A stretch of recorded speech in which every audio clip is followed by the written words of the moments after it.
Greetings, everyone, and thank you for your interest in our work. What do all of these movies have in common? Well, they all consist of assembling a team, but what type of team?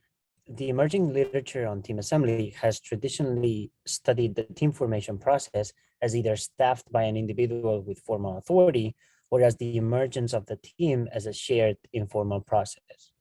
We focus on situations in which an individual without formal authority attempts to put together a team. And so all of these movies are based on this team formation process in which an individual without formal authority recruits others to form a team. Emerging research in the area of network cognition is useful to understand how this type of team formation process unfolds. Smith and colleagues in 2012 argued that network utilization consists of three basic stages. And so we apply this framework to understand team assembly. We argue that activated networks consist of those people who are brought to mind when an individual considers candidates to join the team. Mobilized networks are the people to whom this individual reaches out to, and realized networks are the people who agree to join the team. Moreover, network activation theory suggests that when using one's network under threat, lower status actors think of a smaller subset of people, and higher status actors think of a larger subset of their contacts. And so in our study, we argue that such threat is posed by COVID-19, impacting the team formation process for men and women.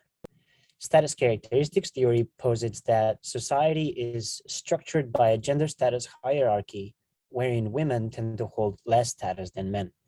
To the extent that status is contingent on gender, we argue that using one's networks to form a team under threat may bolster men's and undermine women's ability to utilize their network to form teams.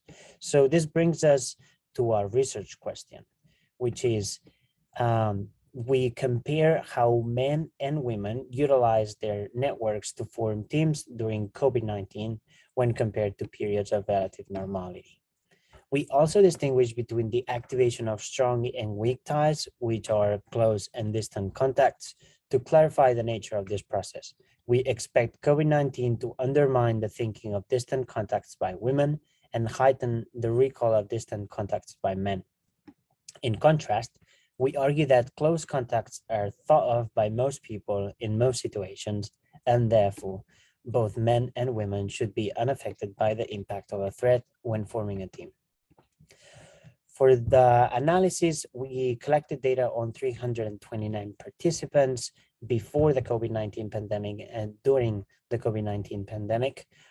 These participants were tasked with recruiting a team of at least 3 people to help implement a project that benefited others.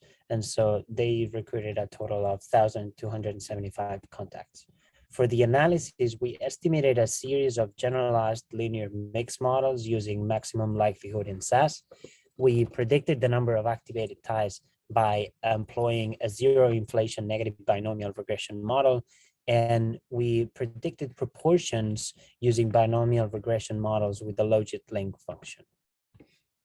Consistent with the predictions of network activation, men thought of more of their distant contacts during COVID-19 than women.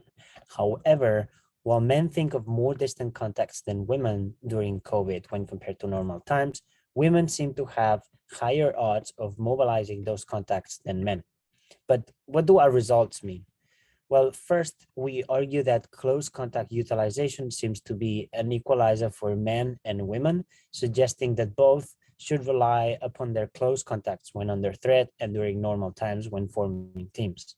Second, we find that women are at least as likely as men to reach out to potential team members from the contacts that they think of and recruit team members from those that they ask when under threat.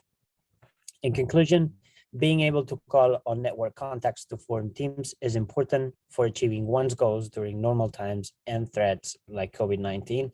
And this study demonstrates the importance of distinguishing between close and distant contact utilization and examining the entire team formation process.